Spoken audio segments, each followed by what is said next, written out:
संत तुकाराम महाराजांच्या पालखीचा दुसरं गोल रिंगण आज इंदापूरमध्ये पार पडतंय। सकाळी 10च्या दरम्यान हा रिंगण सोहळा रंगणार आहे। सकाळी पालखी निमगाव केतकी येथून प्रस्थान करणार।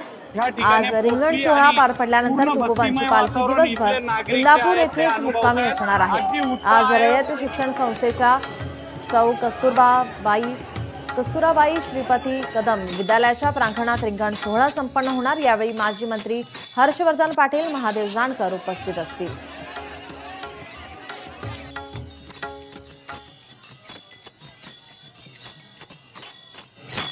अगदी भक्तिमय वातावरणामध्ये ही पालखी ह्या ठिकाणी पोहोचली आणि पूर्ण भक्तिमय वातावरण इथले नागरिक जे आहेत ते अनुभवत आहेत। अगदी उत्साह आहे।